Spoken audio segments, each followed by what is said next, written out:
Ted, you enter the manor. No light permeates from it. You hear sounds in the distance. I have dark vision. What do I see? A ghastly horror steps through an eldritch portal from the far realm. Soulless eyes, black as pit, gaze into the deepest part of your being. A scream screeches through the night, sending shivers up and down your spine. Save versus fear. Pass my wisdom save. I'm not afraid. Draw my magic sword, and I attack. As you walk the manor grounds, you hear the shuffling of feet. You look and you behold. It is the corpses of your friends and family peering at you with sightless eyes. What do? I present my holy symbol, channel divinity, turn undead.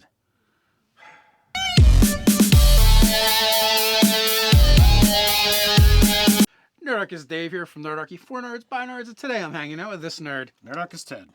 Welcome to Nerdarchy, a place for news, views, and homebrews for 5th edition Dungeons & Dragons, as well as other role-playing games. Don't forget to hit that subscribe button and attune to that notification bell.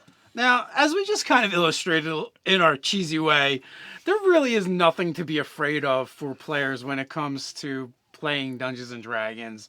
Specifically, it's just one of those role-playing games that it just feels really hard to be afraid and create that atmosphere of horror. Absolutely. You know, Ravenloft is the closest that we get.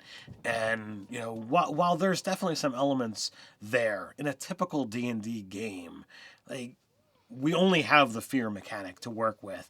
And you're either afraid or you're not. But if you're afraid, it isn't the, I can't act, I'm not terrified, I just have disadvantage. So, no big deal.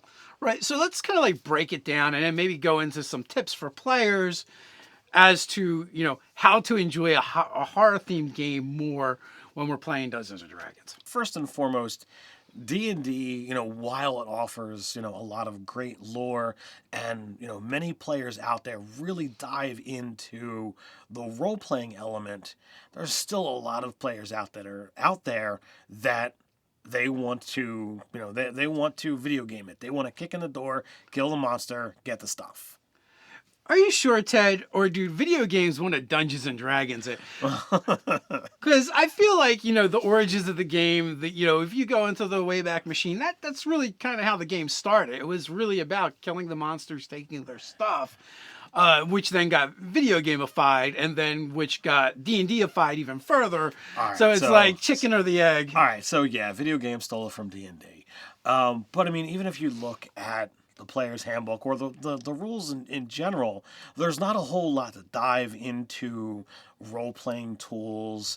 It's a mechanical game. The rules are there to say this is how you handle combat. This is how you handle X scenario. It doesn't say, you walk into a tavern, how do you talk to the waiter? How do you talk to the barkeep?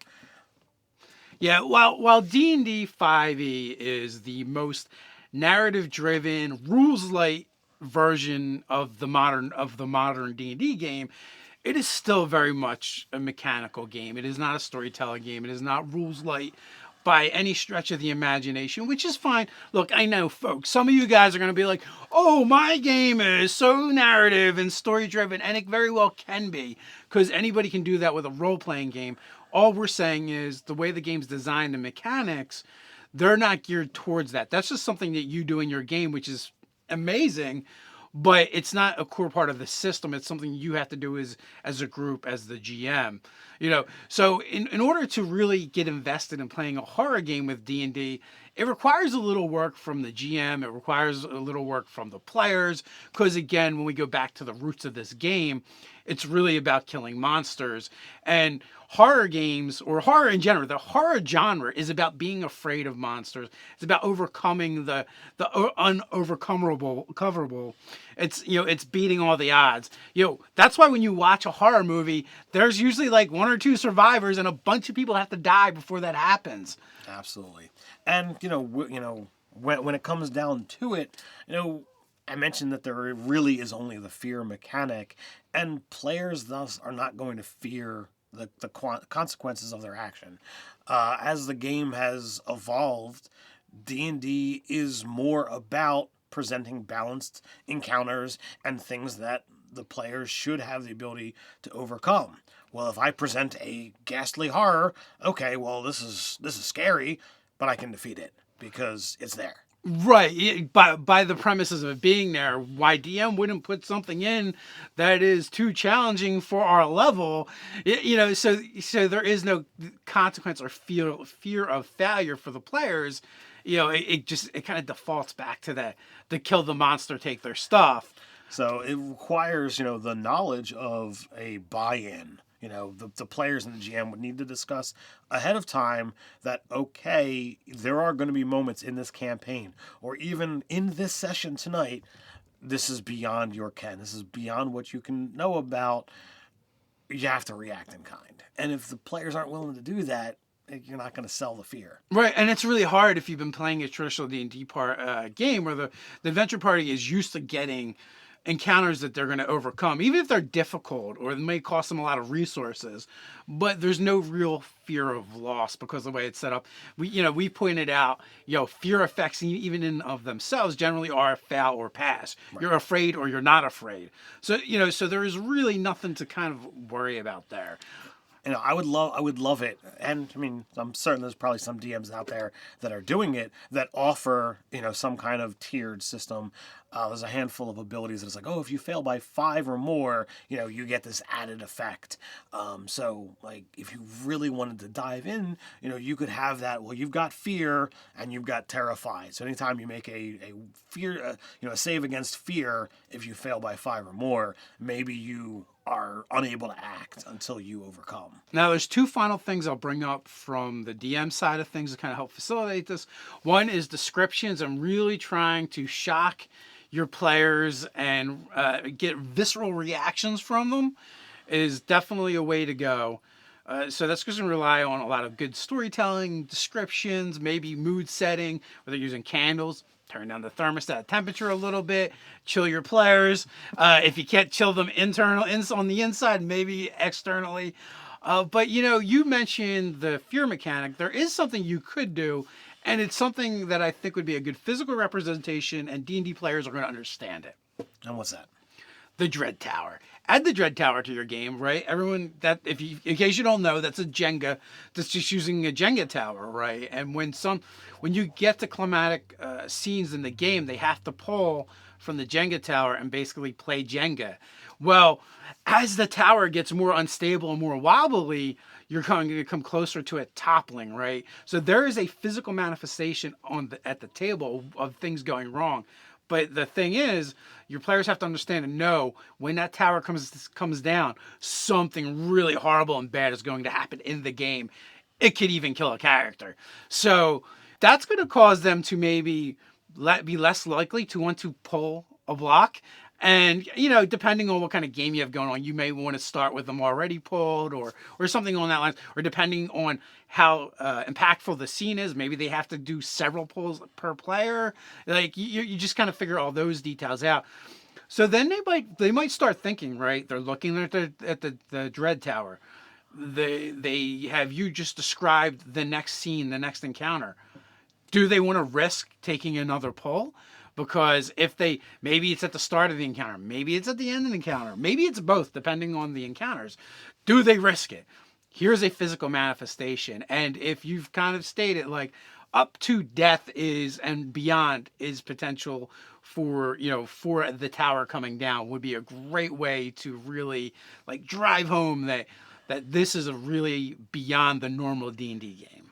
So I think that would be a great way to really, up the stakes, up the ante of that style of game. But do we have anything else that someone might be able to, gather some more horror here? Right now on Kickstarter, Tegel Manor from Frog God Games, one of our sponsors, has a horror-themed adventure, and it's a massive adventure, as Frog God is apt to do. All right, so beyond the manor itself, you're going to get 3 full adventures. You're going to get the Temple of the Frog, the Monastery of Garm, and the Sanctum of Madness.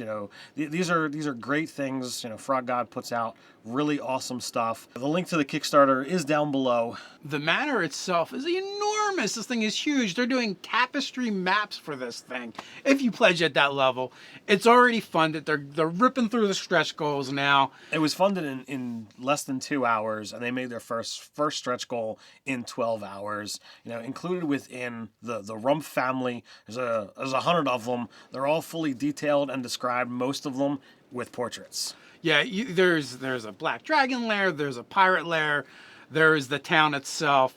There's a ton of adventuring to be gotten in this place, and it is all horror theme and flavored, and also has a bit of a history to it as well. Absolutely. The original adventure came out in 1977, and now it's updated and revised, to be able to be played in the current 5th edition set. So this is a very early organized play adventure that was released. So it's got some historic roots. You're also, for our OSR fans out there, Swords and Wizardry is also an option in addition to 5th edition Dungeons and Dragons. So if you're into either of those things, if you want to add more horror into your game, if you're a fan of Frog God games, this is something you're going to want to check out. So help out the channel by helping out our sponsors. All right, tips for playing horror for our players. All right, first and foremost, if you're a player and you're asked to play in a horror game, you gotta be reactive. Fans of the channel for a while will know that I've got many years of LARPing behind me, and it's not all been fantasy. I did play some horror LARP, and the concept, when you're dealing with horror, is you are going to see things that are beyond anything that you can really deal with. When you see a monster in real life, your standard reaction is not going to be to draw a sword or go up and punch it, unless you're someone who's wired differently than a normal person. You're going to scream, you're going to run, you're going to wet yourself. And when you get into horror, you've got to do that. So when you're a player and the DM puts down something horrific, or you're playing a horror game and bad stuff is going on, respond in kind. You can make actions of like, okay, I hide, I run away. Don't just I draw my sword and attack. It's just not the way horror is designed. Yeah, it kind of goes against the genre. I will say, wetting yourself at the table, optional. You don't have to go that far. Ted is a much more immersive role player than some of you out there. That's okay. Yeah, you can claim that you wet yourself without actually having to wet yourself. But yes, being reactive is about respecting the genre and playing into it as as the player. When the GM presents this information to you. The next thing up is the idea of really try and live in your character's skin, really immerse yourself into your character. If you just saw someone eviscerated in front of you and a ghoul is like shoving their entrails in its mouth and the blood and juice is spurting all over the place, running down its face, it's up to its elbows in gore, and it happens to be someone you were friends with. I don't care how hardened of a warrior you are. This has got to affect you. So try and let that in a little bit into your role playing, so you can experience and live the moment and really kind of feel the horror and revulsion and the fear that this would generate, even in a veteran soldier. Absolutely, and it's going to go beyond that moment. That image is going to haunt you for the rest of your life, the rest of your days, possibly leading to other effects. Are you going to try and find a way to black it out, or are you going to go the other way? Well, the only way I can possibly get over this is if I go down that dark road too, and you start becoming the villain, and you pass the character over to the GM and say, okay, this is my character is now a villain. Well, I would take that in the direction of like Lovecraftian horror, where basically your madness starts to seep in. Mm-hmm. It would be a way to do that. Now, you don't have to do that for everyone, and it'd be weird. Yeah. It'd be weird if the whole table handed over the character sheets. We're all villains now. No, but I get what you're saying is like it could impact someone so much so that it really alters them at their core and messes them up. Now, another thing I want to say is metagame. I know we always say metagaming is bad, but metagame, right? And here's the my thoughts on that. You're seeing things that your character is not used to seeing, but maybe he has preconceived notions and superstitions. And oh my God, that dead thing is clearly a vampire. It might just be a zombie, or just as a a reference. Really buying in and reacting to the stuff in a way that might be over the top and metagaming and using the information poorly. Come on, we've all seen the memes, right? Describe this, but only used wrong answers. Well, that's essentially how you metagame and have your character react to something.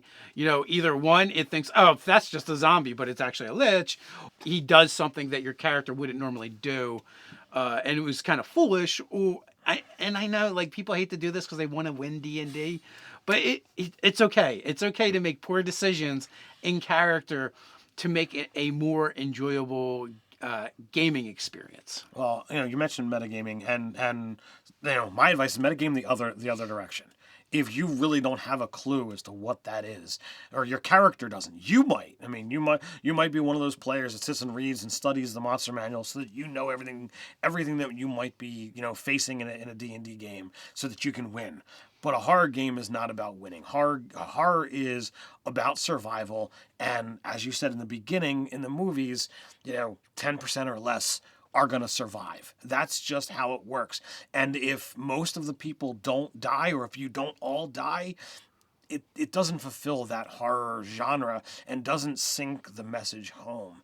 I've played the board game Arkham Horror, a couple of times, and chances of success are slim because it's a horror game and the elder gods are going to win. That's how it works. And it's crazy, but that same thing should be looked at, from a horror game. And it's the journey of playing this game that's going to be the fun, not the end result of did I win or did I lose. And I mentioned, doing the LARP horror, and, I walked into a room, bad stuff was happening. I panicked. My character died. There was no way, my little German scientist would have any chance of dealing with the freshly raised zombie that, came from the corpse that was being experimented on.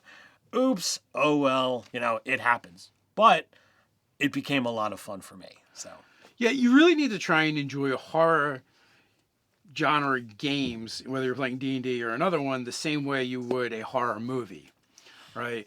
And the reason we watch horror movies isn't to, see this great thing overcome. I think we watch horror movies to be scared, right? Like, that's the whole point. The movie is geared towards making people react and be scared and jump at different scenes. So, you should play the game the same way and try and think of yourself in a horror movie and how those characters would react and respond in those movies.